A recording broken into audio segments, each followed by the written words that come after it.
privilege to be back here. It's been a few years, and I'm grateful for this opportunity to be with you on this amazing Sunday morning. What a cool moment to pause as we lifted up the name of our God together, as we sang songs that built our faith up.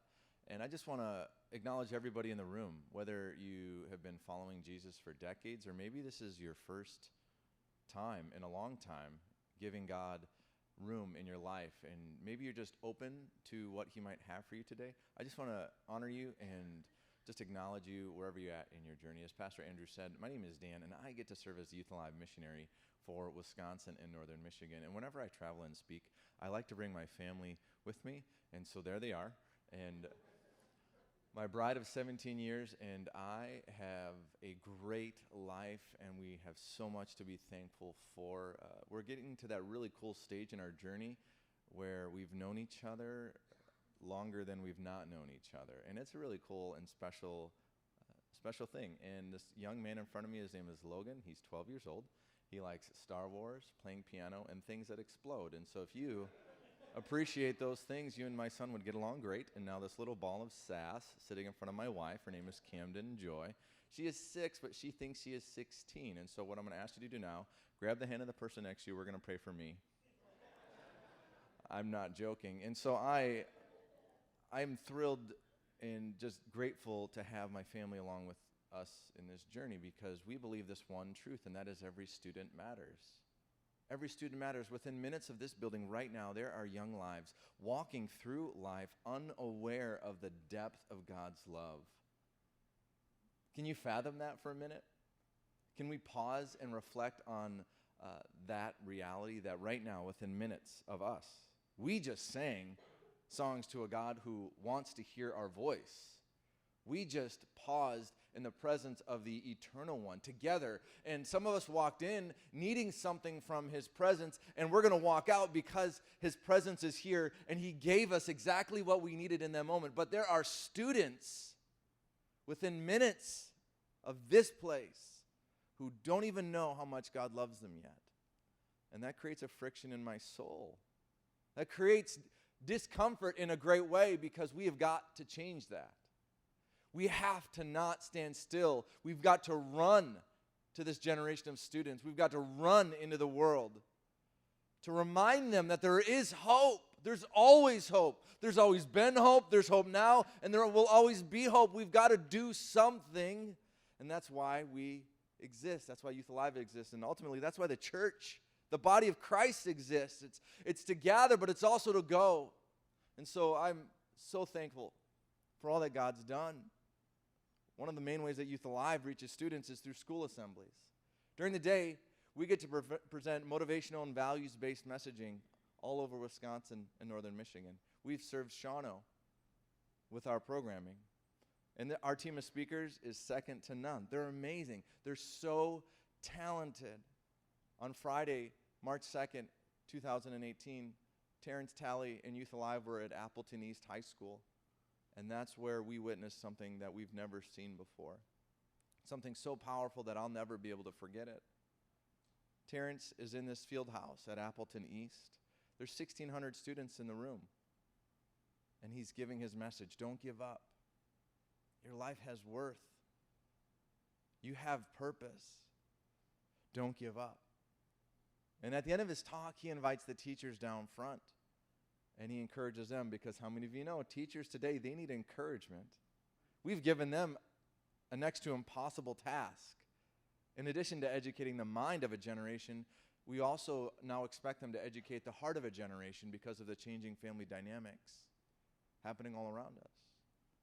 And so Terrence encourages the teachers. There's over 100 teachers down front now. And then he turns back to the students and he says, I know some of you have not gotten a hug that communicates that you're loved unconditionally in a long time. Maybe some of you never.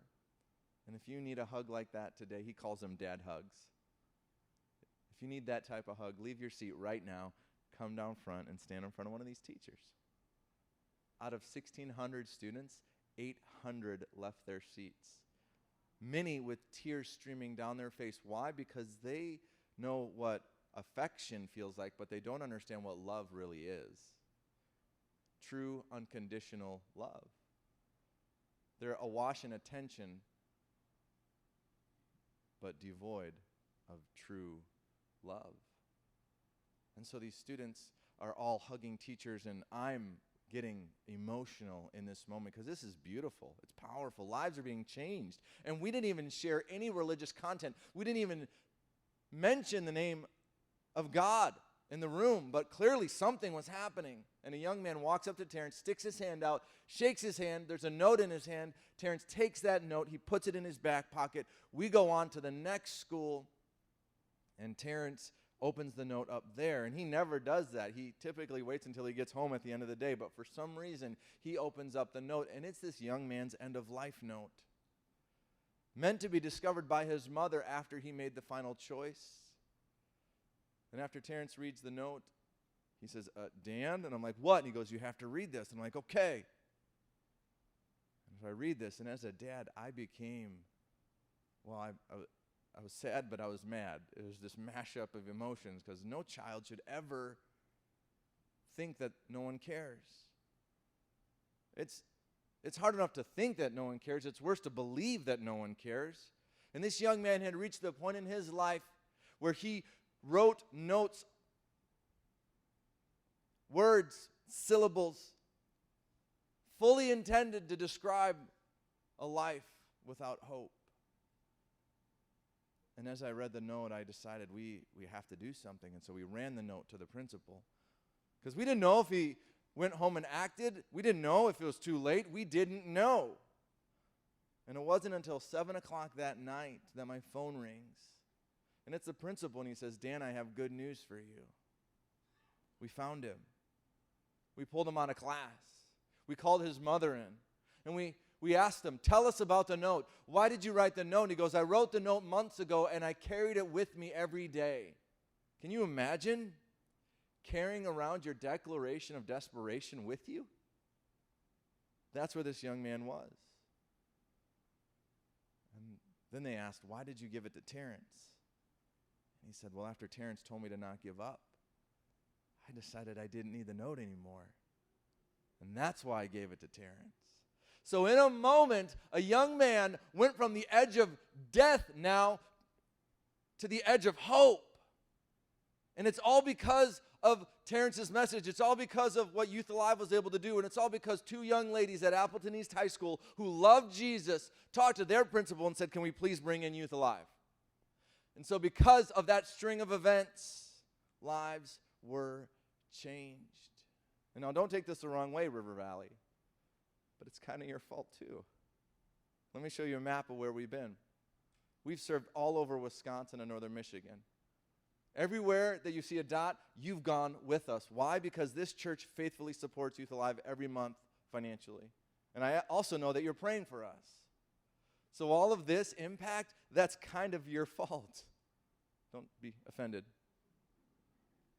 We just celebrated a pretty cool milestone last month. We served our 200,000th student. 200,000. That's how many lives you've helped change through Youth Alive. So thank you for letting me be a part of your missions focus. Thank you for letting my family be where you invest your missions dollars. I know you could take your $5 and go to Starbucks, but you'd rather take your $5 and invest it into missions. Thank you for doing that. Thank you for making a difficult choice. Thank you for sacrificing so that students all over Wisconsin and northern Michigan can understand hope. But we just don't do school assemblies. We also have a resource that we just released called the Alive in 5. And it is a simple way for students to communicate the gospel to students. They're on my back table there. Now, if you want to stay in touch with me, you can email me. You can visit my website. Stop by the table. Grab a shamelessly adorable family photo. I am not sorry for how cute my kids are. So grab one of those. Put it somewhere that you're going to remember. And ultimately, know that I'm super grateful for you. Thank you for staying the course, even in the midst of this transition that you're in. Thank you for showing up, because ultimately, this is the season of our lives where God will stretch us the most. He rarely grows us in the comfort zone. He always grows us in the unknown. And so I just want to say thanks. I also have the privilege of sharing a short devotional thought with you this morning. And so I want to show you a video that's going to set it up today. We all want a good life. Most of us wake up every morning hoping and believing that good things are going to happen. But what do you do when life turns out to be more like a haunted house than an amusement park?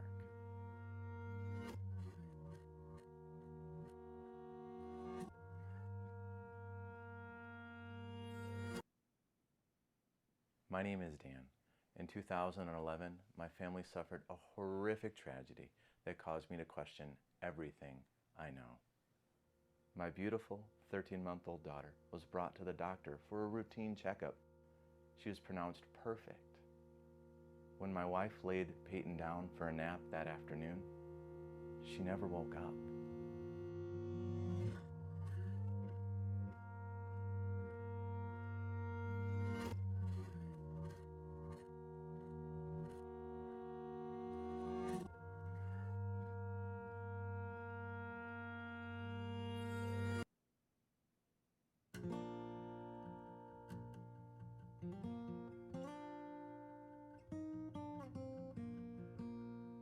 What do you do when what has happened has left you with a life you never wanted?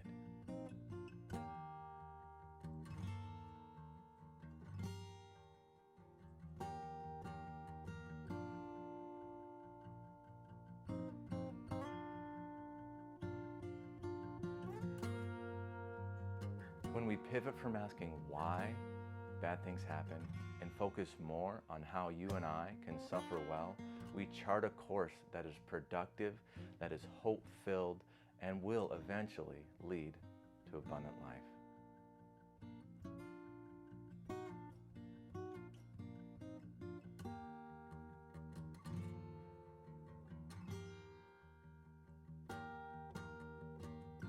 It is possible to live through loss. You can grow through the pain. I'm inviting you into my story to help you suffer well in your story. So the sweet thing about God is, and the promises that we have, is that he said he's going to take everything and use it for the good, the tragic and the awful. And Logan, he had to be there through that tragedy. He had to live it, and he is stronger for it. And he is a sweet spirit, I think, in spite of or because of the situation. God has blessed us with a little girl. Her middle name is Joy, and she is nothing but joy, pure joy all the time. And I don't know if I'd have my little 5-year-old Camden right now if the situation, I don't know. And so I'm grateful. I'm grateful for my family. I'm grateful for my kids. I'm grateful for all of it.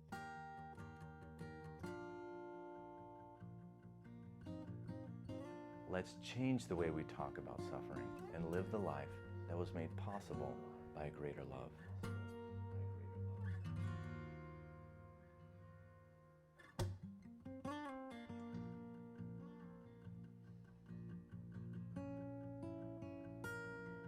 It is time to suffer well. Now available at Amazon.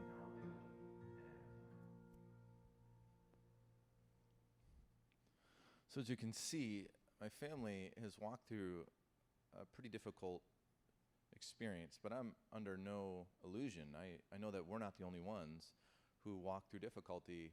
And it must be said that just because you haven't lost, like my family has lost, doesn't mean you haven't lost in other ways.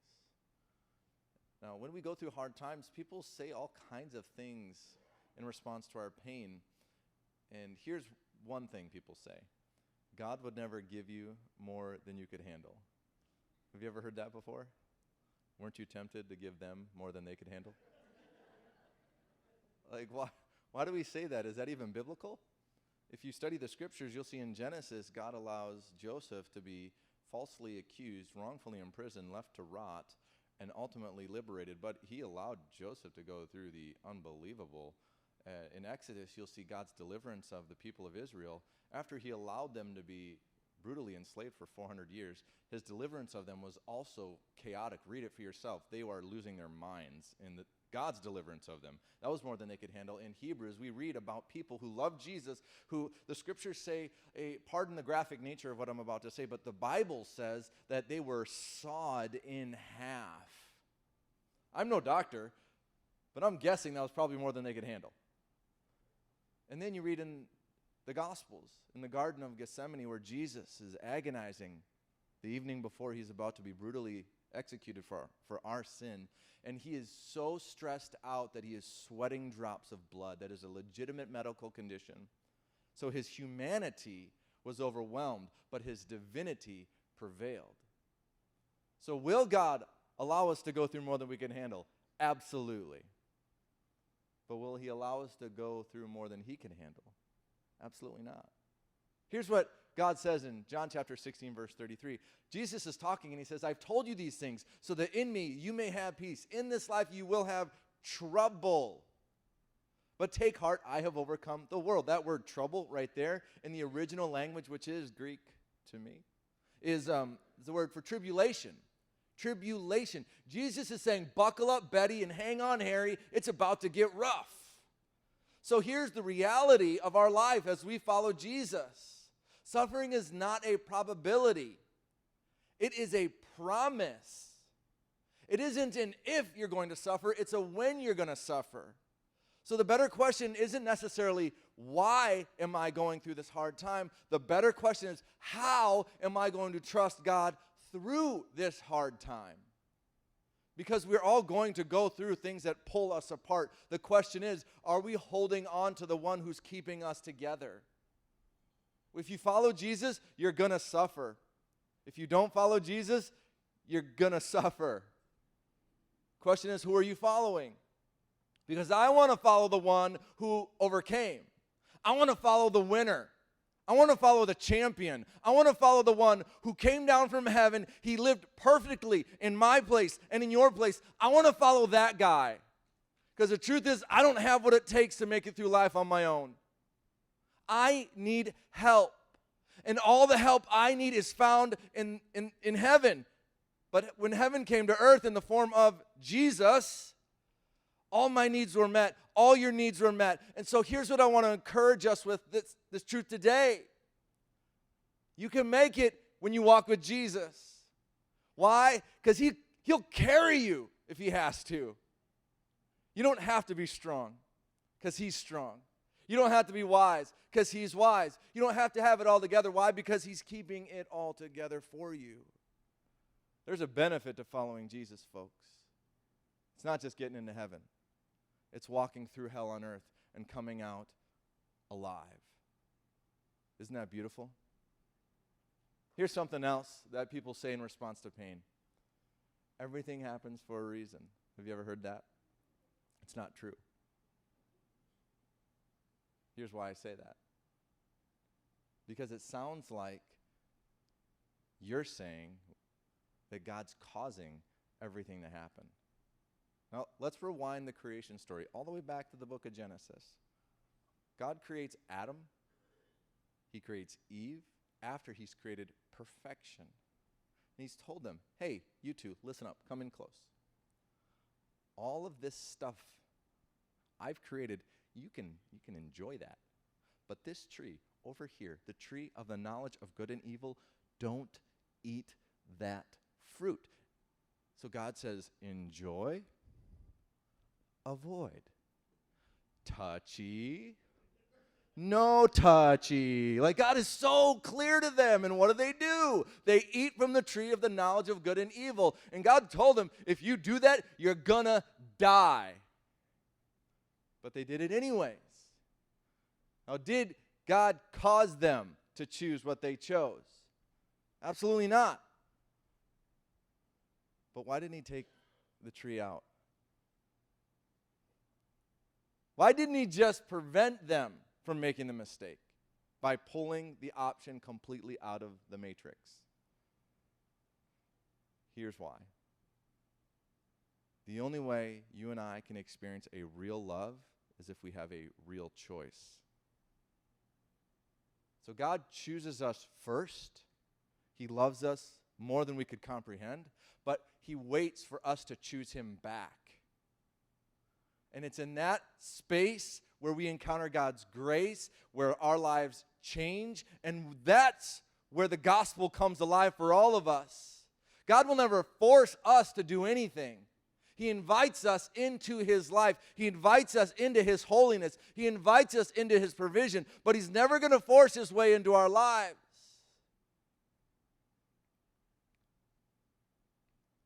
Romans chapter 8, verse 28. Some of us have this memorized, but it says, we know that God causes all things to work together for the good of those who love him. This translation says, and we know that in all things God works for the good of those who love him, who have been called according to his purpose.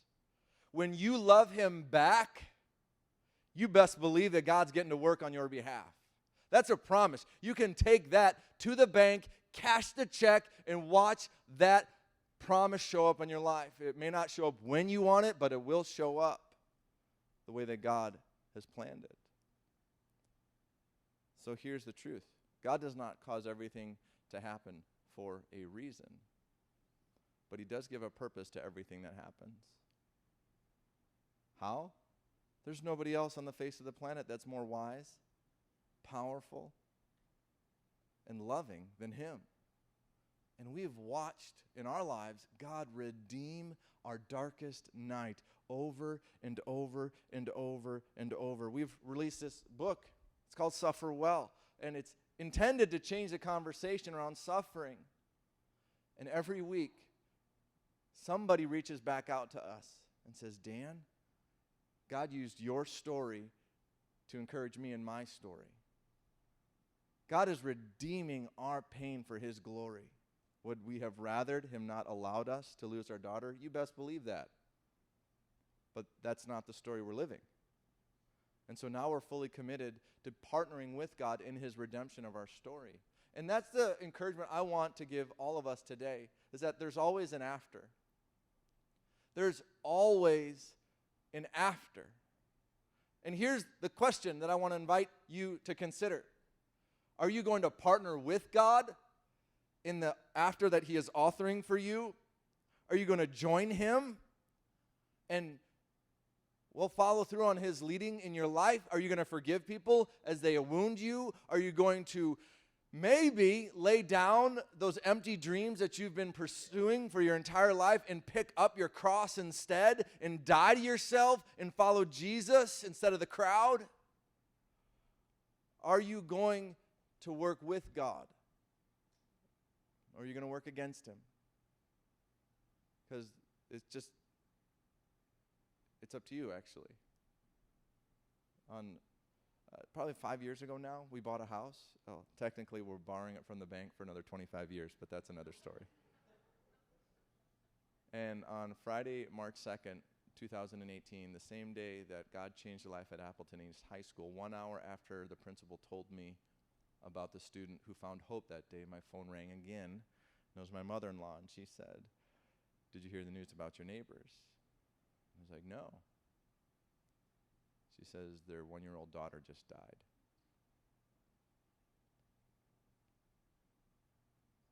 So now, my family and I have the privilege of walking alongside of another family that is walking a near identical path as us through their pain. And they get to encourage us, and we get to encourage them. How did that happen? God. That's how that happened. There are so many variables that go into the purchase of a house. Most of you know the pleasure that experience is.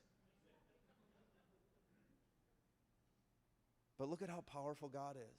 Did he cause our daughter to die? No. Did he cause their daughter to die? No. Is he going to give purpose to both of their deaths? Yes, because he's God. Musicians, if you join me on the platform, that'd be great. I just want to invite you to remember these two truths. If you follow Jesus, or whether you don't follow Jesus, life is going to be difficult in stretches. I want to encourage you to follow Jesus. The second thing is, I want to encourage you to partner with God in the redemption of your pain, to watch him make all things new through all that's happening to you, maybe even the pain that you've authored in your own life. Maybe some of you in this room are battling an addiction, and you fill in the blank to whatever it is. And maybe you've authored your own agony. Here's the beautiful thing about God. He's stronger than you. And when we fully surrender our lives to Him, we create the space for His grace to fill in the place where we need Him the most. And He does the impossible. Would you stand to your feet, please? As you can